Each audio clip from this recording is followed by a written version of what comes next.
तो 10th और 12th के जो बच्चे हैं, थोड़ा सा आप बताइए कुछ बुक्स के नाम जो बच्चे पढ़ें जिससे उनको जानकारी मिले। कोचिंग बस आपको इतना करती है कि आपको सही रास्ता दिखाए। कोचिंग का बस इतना काम होता है, असली मेहनत सारे बच्चे की होती है। कि आपको इंजीनियरिंग करनी है या आपका इंटरेस्ट किसी और फील्ड में था, मतलब जब आप 10th क्लास में थे उस समय क्या विचार था? ज़रूरी है कि आपको जो पढ़ा रहा है वो टीचर आपको सही तरीके से गाइड कर पा रहा है, नहीं कर पा रहा है। तो किस लेवल पे और कैसे उनको मेहनत करना चाहिए जिससे कि उनको फल बहुत अच्छा मिले। कहीं ना कहीं कई बार मजबूरी होती है कि एक अच्छा कॉलेज मिल गया है तो उसमें जो भी ब्रांच मिल रही है हम वो लें। जय हिंद दोस्तों, आज के हमारे मेहमान हैं रिदम सिंह ठाकुर जी। बहुत ही सुरीला इनका नाम है और रिदम भाई ने NIT दिल्ली से इंजीनियरिंग करी है। NIT का फुल फॉर्म है national institute of technology Delhi. और आज उन्हीं की जर्नी के बारे में, एजुकेशन के बारे में हम आज उनसे चर्चा करेंगे। रिदम जी, आपका बहुत बहुत स्वागत है द पारस गुप्ते शो में। Thank you. रिदम जी, सबसे पहले तो हम आपसे जानना चाहते हैं कि ये जो NIT तक की जो आपकी जो जर्नी रही ये कैसी रही, और NIT कॉलेज कैसा कॉलेज होता है, क्या वो प्राइवेट कॉलेज से डिफरेंट होता है, इसके बारे में आप थोड़ी सी जानकारी दीजिए। हाँ, तो मेरी जर्नी शुरू होती है जब मैं 10th के बाद स्कूल से निकला था। So I went to Kota for further studies. Basically हमें इंजीनियरिंग कॉलेज के कंपटीशन एग्ज़ाम के लिए प्रिपरेशन के लिए गए थे कोटा। वहाँ पे मैंने बंसल में ज्वाइन किया था। So I was there for 2 years in starting. फिर उसके बाद जब रिज़ल्ट इतने सही नहीं थे फिर I took a drop year also from the Bansal. उसमें फिर उसके बाद आई गिव IIT। हमारे टाइम पे तो अब तो क्या कॉमन एग्ज़ाम हो गया, हमारे टाइम पे IITs के लिए अलग होता था और AIEEE होता था। IIT अलग होता था, AIEEE के नाम से एग्जाम। सो AIEEE से आपके AIEEE के टॉप कॉलेजेस NIT आते थे और IIT के तो IITs थे। सो IIT का सक्सेसफुल नहीं रहा उतना फिर, बट आई जॉइंड AIEEE में अच्छे नंबर आ गए थे तो I got NIT and branch मेरी थी उसमें electronics communication and engineering. So college की एक बेसिक आप देखें तो how does government college differ from private colleges कि so people compete for the private best colleges in India. Best colleges are the government colleges currently ना, अभी जो scenario हमारे इंडिया में उस तरह से। तो होता क्या है कि जो it's not about the college, it's about the students who are getting in that college. Okay. So that's important and one of the major aspects of that कि आपका कल्चरल डाइवर्सिफिकेशन, आपके पूरे स्टेट और ऑल ओवर इंडिया से लोग आते हैं। जब आप एक कम्युनिटी से बाहर निकलते तो you get different perspective. And the college is not just about studying, it's more about personal development, personality development.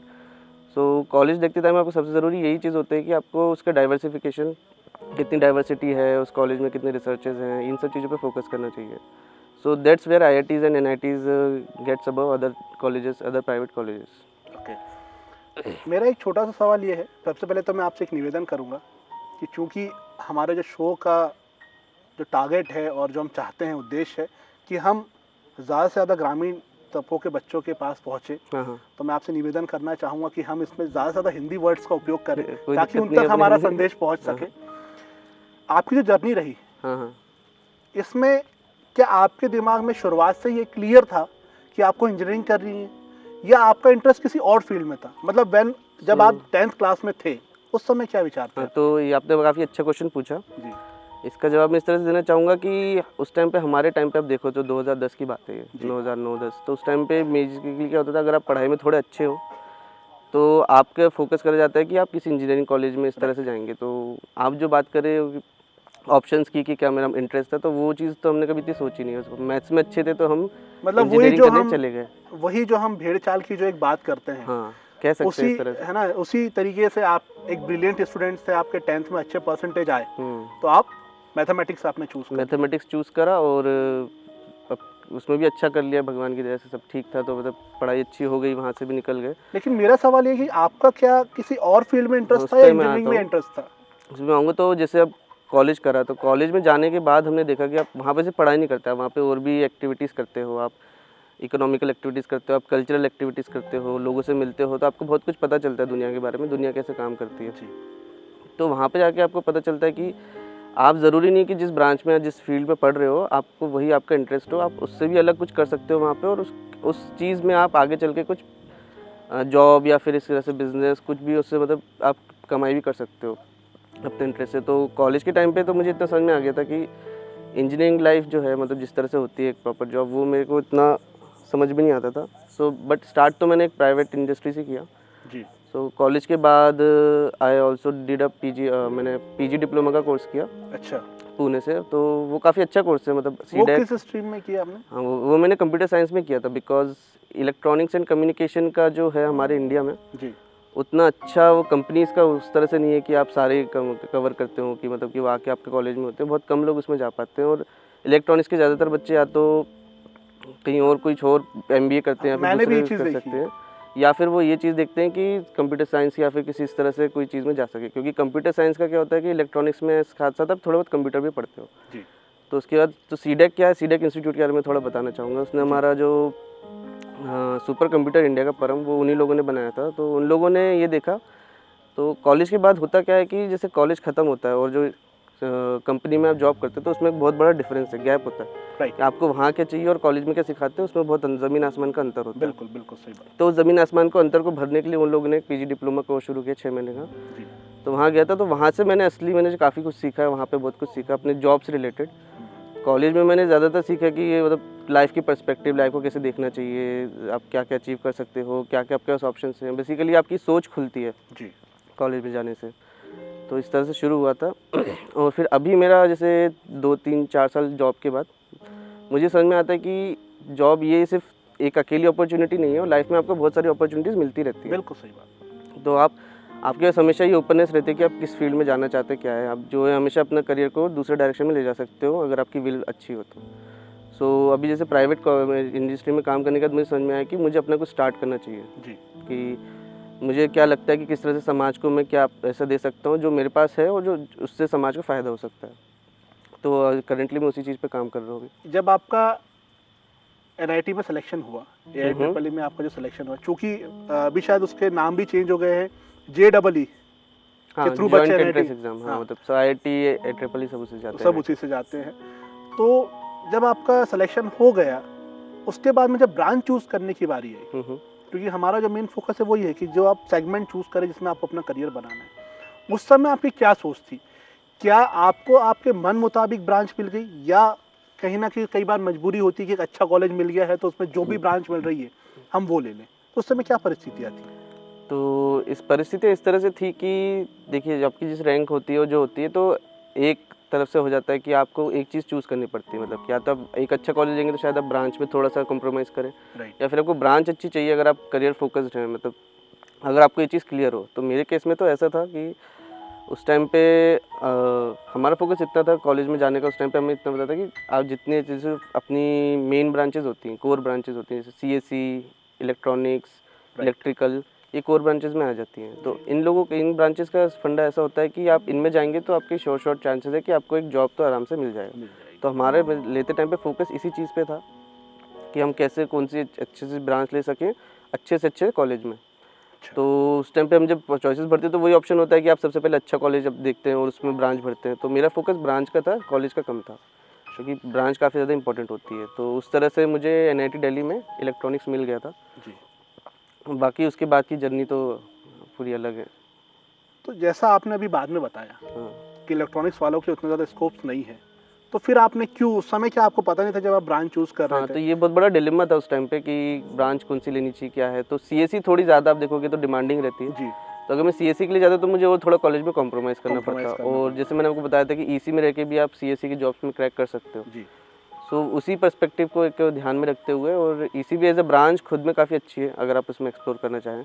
तो उसी पर्सपेक्टिव से इतना ही ज़्यादा सोचा नहीं था उस टाइम पे, यही सोचा था कि अच्छा मतलब कि अपॉर्चुनिटीज़ बहुत मिलेंगी इस ब्रांच के थ्रू। और तो मेरा पहला तो वही था कि CSE लेनी है, CSE, बट NIT दिल्ली में नहीं मिल रही थी, तो इसलिए मैंने EC के लिए टारगेट किया था और EC मिल गई। अच्छा। इसमें एक और चीज़ जोड़ना चाहूँगा मैं, जी। होता क्या कॉलेज में जाने के बाद भी आपके पास शुरू में 2-3 महीने का समय होता है जी। कि आपको मान लो अगर अच्छा कॉलेज मिले तो अच्छा कॉलेज लेके वहाँ पे आप ब्रांच इंटरनली चेंज कर सकते हैं। शिफ्ट कर सकते हैं, शायद वो 1 साल बाद का होता है ऐसा कुछ उसको। हाँ, तो उसके लिए आपको थोड़ा स्कोर अच्छा रखना पड़ेगा। और जी। अगर आप बोलेंगे कि मुझे चेंज करना है, तो पहला साल तो क्या सब सारे ब्रांचेस का कॉमन होता है, सेम ही रहता है, सब जी। लोग एक ही चीज़ पढ़ते हैं। दूसरे साल से होता है, तो वो 1 साल बाद आप दूसरी ब्रांच में जा दूसरी सकते ब्रांच में आप शिफ्ट कर सकते हैं। रिदम जी, एक जो प्रिपरेशन की जो हम बात करते हैं, जैसा आपने बताया कि आपने कोटा आप गए थे वहाँ पे आपने बंसल इंस्टीट्यूट से आपने वहाँ पे कोचिंग करी। हम्म। देखिए, इंस्टीट्यूट से कोचिंग करना तो एक अलग चीज़ है, लेकिन कहीं ना कहीं एक सेल्फ प्रिपरेशन भी होती है, एक सेल्फ माइंडसेट भी होता है। तो जो बच्चे हु आर विलिंग, जो चाहते हैं कि उनका एनआईटी कॉलेजेस में सिलेक्शन हो जाए, आईआईटी कॉलेजेस में सिलेक्शन हो जाए, तो किस लेवल पे और कैसे उनको मेहनत करना चाहिए जिससे कि उनको फल बहुत अच्छा मिले? हाँ, तो इसका सबसे पहले होता है कि आप कोचिंग देखो, पहले तो आता है बच्चे का टैलेंट और बच्चे की मेहनत। कोचिंग बस आपको इतना करती है कि आपको सही रास्ता दिखाती है। कोचिंग का बस इतना काम होता है, असली मेहनत सारे बच्चे की होती है। तो ये ज़रूरी नहीं है कि बंसल में ही जाओगे तभी आपको अच्छा मिलेगा। हमारे टाइम पे बंसल था, अब तो खैर हर शहर में अच्छे इंस्टीट्यूट आ गए हैं। तो ऐसा ज़रूरी नहीं है कि आप बंसल में जाओगे तो ही आपको अच्छा मिलेगा या फिर आप कोटा जाओगे तो ही होगा। ज़रूरी है कि आपको जो पढ़ा रहा है वो टीचर आपको सही तरीके से गाइड कर पा रहा है, नहीं कर पा रहा है। बिल्कुल सही बात। अगर वो बात सही है और आपके अंदर वो विलिंगनेस है करने की चीज़ों को कि मुझे करता है क्रैक, तो आई थिंक वो काफ़ी इनफ है एक बच्चे के लिए। मतलब यदि कोई बच्चा जो है उसके पास में, जैसे यदि हम गरीब बच्चों की बात करें तो उनके पास में इतना पैसा नहीं होता कि वो कहीं बाहर जा सके, किसी बड़े इंस्टीट्यूशन से कोचिंग ले सके, तो जो घर पे बैठ के जो पढ़ाई करते हैं या जो खुद की जो सेल्फ प्रिपरेशन करते हैं, वो बच्चे किस प्रकार से प्रिपरेशन करें? क्या उनको टाइम टेबल रखना चाहिए? कैसे उनको प्रिपरेशन करना चाहिए? हाँ। तो आजकल तो वैसे भी अब ऑनलाइन का ज़माना आ ही गया है, तो हर बच्चे के पास एक इंटरनेट का एक्सेस होता है और वो अपने टीचर से भी सलाह ले सकता है कि कैसे पढ़ना चाहिए मुझे। बाकी सिलेबस तो देखिए फिक्स होता है। सिलेबस का ऐसा नहीं है कि आपसे कोई बाहर की चीज़ आ जाएगी। वो अपने को पता होता है हर एक को कि क्या क्या पढ़ना है, क्या नहीं पढ़ना है। वो हमें क्लियर, अगर एक बच्चे को क्लियर है क्या पढ़ना है, तो उसके बाद उसकी मेहनत और हर एक इस पे वो कैसे, जैसे कोई एक टॉपिक पढ़ रहा है बच्चा, तो एक टॉपिक को पढ़ने के बाद उस पर क्वेश्चन सॉल्व करना सबसे ज़रूरी वही है, क्योंकि आपको इन दी एंड एग्जाम में तो क्वेश्चन ही सॉल्व करना है। बिल्कुल सही। तो सबसे पहले ज़रूरी है आप टॉपिक पढ़ें, टॉपिक को अच्छे से समझें, और सिर्फ टॉपिक को समझें नहीं, आप ये समझें कि वो टॉपिक ऐसा क्यों है, क्यों आज एग्जिस्ट करता है वो टॉपिक, किस लिए है। अगर हम 2+2 4 कर रहे हैं तो 2+2 4 क्यों कर रहे हैं। बिल्कुल। अगर वो पाइथागोरस थ्योरम था a² + b² = c² था, तो वो आप फॉर्मूले देख के तो आपको याद हो जाएगा और आप क्वेश्चन लगा लेंगे। बिल्कुल।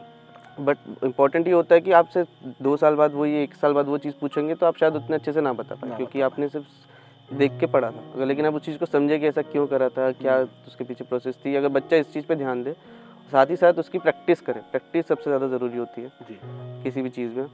जितनी ज़्यादा प्रैक्टिस करेगा और जितने टॉपिक्स कवर करेगा उसके लिए उतना अच्छा है। बहुत अच्छा, बहुत अच्छा। और सबसे सही ये भी चीज़ है कि एग्ज़ाम के पहले प्रिपरेशन ऐसी हो कि मतलब कम से कम उसने एग्ज़ाम के मॉक टेस्ट बोलते हैं कि बेसिकली आप एग्ज़ाम के पहले एक एग्ज़ाम के एनवायरनमेंट में एग्ज़ाम देते हैं कि 3 घंटे का टाइम लगा के पूरा पेपर सॉल्व करते हैं। तो वो चीज़ें करना बहुत ज़रूरी है एग्ज़ाम के पहले, कि आप इस तरह से अपनी सारी गलतियों को, एक एग्ज़ाम देंगे आप, फिर आप देखेंगे कि आपने क्या गलती करी, कहाँ मेरे मार्क्स कम आए। और इसमें वहाँ पे सिर्फ ये चीज़ नहीं रहती कि आप कितने अच्छे से नंबर ला पा रहे हैं, मतलब कितने आपको कितना पता है। वहाँ पे ये भी होता है कि आपको ये क्वेश्चन छोड़ना है, ये क्वेश्चन करना है।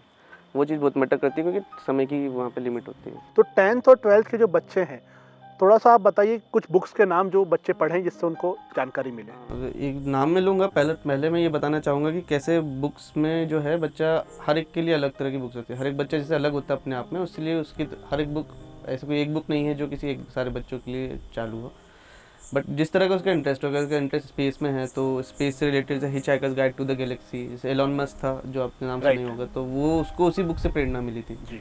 तो आप इस तरह समझ सकते हो कैसे उसने वो बचपन में 12-13 साल की उम्र में उसने वो बुक पढ़ी और उसको वो उस चीज़ में इंटरेस्ट आया। जी। और उसने आज देखो आज कहाँ ले गया, वो मार्स पे ले जाने की बात कर रहा है। जी। तो उस तरह से हुआ। और एक जॉर्ज ऑरवेल की है 1984, उससे आपको ये पता चलेगा कि कैसे इंडस्ट्री वाले, कैसे बिजनेसमैन बाकी लोगों से काम करवाते हैं, कैसे दुनिया चलती है, जी।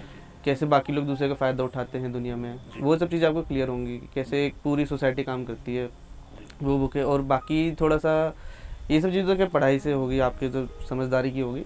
थोड़ी और मज़ेदार बुक्स होती है तो सिडनी शेल्डन की बुक्स बहुत अच्छी होती हैं। अगाथा क्रिस्टी है, अगाथा क्रिस्टी उस तरह की नॉवल लिखते हैं डिटेक्टिव टाइप की, तो उसका एक कैरेक्टर हरक्यूल पॉयरेट। तो उसकी जो अगाथा क्रिस्टी की जितनी नॉवेल्स होती हैं उनमें ये होता है कि आपको आपकी क्रिटिकल थिंकिंग डेवलप होगी कि उनकी नॉवेल से, कि आप वो एक डिटेक्टिव की बुक्स होती है और काफ़ी फेमस है बुक्स सारी की सारी। आप उसका नाम सर्च करोगे तो सब मिल जाएंगी और काफ़ी बुक्स तो उसकी फ्री भी होगी अब, तो उससे आपको काफ़ी क्रिटिकल थिंकिंग बढ़ेगा। तो इस तरह से है, मतलब जो बुक पढ़ो वो बुक अच्छी है। ऐसे तो बहुत अच्छी आपने जानकारी दी रितम भाई। कार्यक्रम के अंत में मैं आपसे एक निवेदन करना चाहता हूँ कि हमारे जो शो है द पारस बुक शो, इसके माध्यम से आप हमारे व्यूवर्स को क्या संदेश देना चाहते हैं? मेरा संदेश तो खैर ऐसा है कि सबसे पहली बात तो ये कि सब कुछ करो, किसी एक चीज़ पे फोकस मत करो लाइफ में। तुम्हें जो अच्छा मिलता है, जहाँ अपॉर्चुनिटी मिलती है वहाँ जाओ। ज़्यादा ये मत सोचो कि अपने आप को बांधो मत किसी चीज़ से।